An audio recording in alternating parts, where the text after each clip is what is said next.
Alright, thanks for clicking on the video. This is Pain, just back again with a quick PSP review, and this one is Pac-Man World 3, developed by Blitz Games and published by Namco Hometek. Never heard of Namco Hometek before. I'm assuming it's Namco under a different guise. And this was released for the old PlayStation Portable, I believe, in November 2005. So this one is a very interesting sort of game. This is like such a, I don't know, it's hard to describe. It's such a generic sort of 3D platformer. It's like once Mario 64 came out, I think all of the mascots wanted to get sort of like a 3D platformer game, and this one is it's weird. I thought they would when they were making a Pac-Man like 3D kind of game, I thought they'd use more of the locations from the original Pac-Man game. There is like kind of like there is a story. Like there's Pac-Man, and then there's Miss Pac-Man, and then there's Pac Jr., and you do eat the little balls as well. And then they give you, like, you know, abilities and stuff. You can punch in this game, and you can butt stomp as well. As in you jump, and then you can stomp down on certain things, on enemies, or different kind of switches and stuff. But yeah, it's pretty like, it's, I don't know, it's like the Crash Bandicoot game or any of the other kind of licensed games. It's really hard to describe. I've played a lot of PSP games, and a lot of them go for this sort of like, particularly like the movie games, they go for this kind of 3D action adventure type. And I don't know, this must be like the standard sort of like, you know, successful video game. It's like, don't take any chances, just do like 3D environment, you know, like a character jumping and attacking, and that's it, and then put a story in it. So it must be like, I mean, there's so many of them, so it must be like the successful kind of PSP format.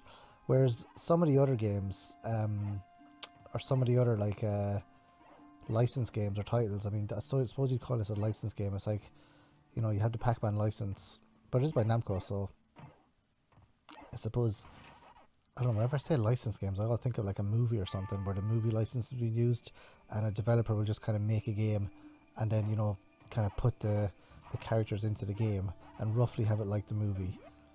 So that's kind of normal what a licensed game is. So I'm not sure if you'd actually call this a licensed game. And maybe you would, I don't know, who cares? I'm sure someone will correct me in the comments anyway. People love doing that.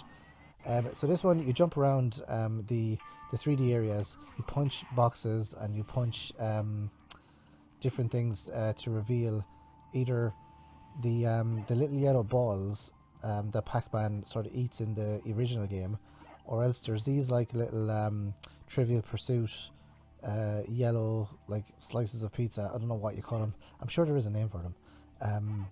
And they basically give you extra, I think it's extra lives or extra something in the game. To be honest, I didn't play it that much because this game is so generic that I didn't enjoy it that much. I'm sure, like, for a Pac-Man fan from the 80s, this would be, you know, the game to go to, but for me, not really. It's very similar to the Crash Bandicoot game on PSP, and the problem with these sort of 3D kind of platform adventure games on PSP is you can't really, the camera is sort of your enemy. It's the biggest enemy you have, because you've only got the one, I mean, anyone that's played the PSP will know this, but you've only got the one like analog stick, and it's not even an analog stick, it's like a little disc thing, because I think the design with the PSP, Sony wanted everyone to be able to fit in their pocket, so you couldn't have like a, you know, a big old analog stick, because that would easily break. So they went for the disc, but then the disc isn't as good as the analog stick. It's fine for actually most of the PSP games, because, you know, you don't need to move really fast, or you don't need like really super fast reflexes in some of these games. You can pretty much like meander around and you know, just do your thing. Well, apart from the Crash Bandicoot game, actually, you do need fast reflexes for that. But this one, not so much. The problem with this one is you move the camera, but you can't move it like accurately enough, so it ends up just flying all over the place.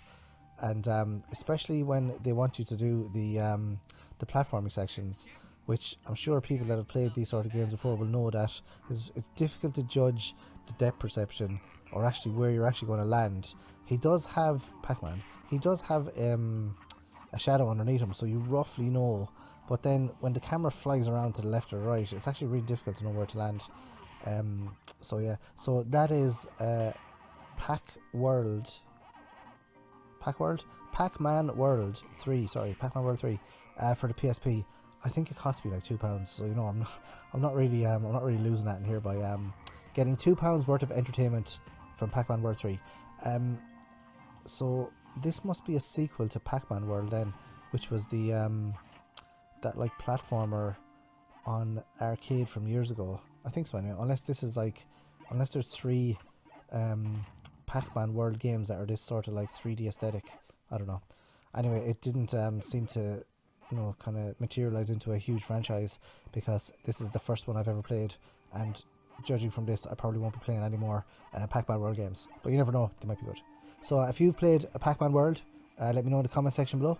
And thanks for watching the video. Thanks for listening. I'll see you in the next installment of PSP Reviews. Adios.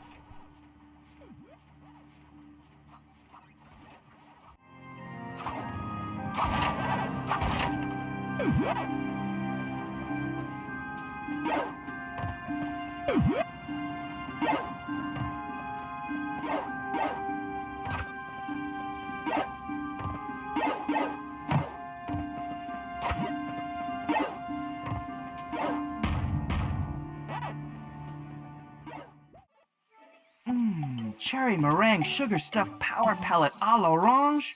You shouldn't have. Well, you only turned 25 once. It just sounds so old.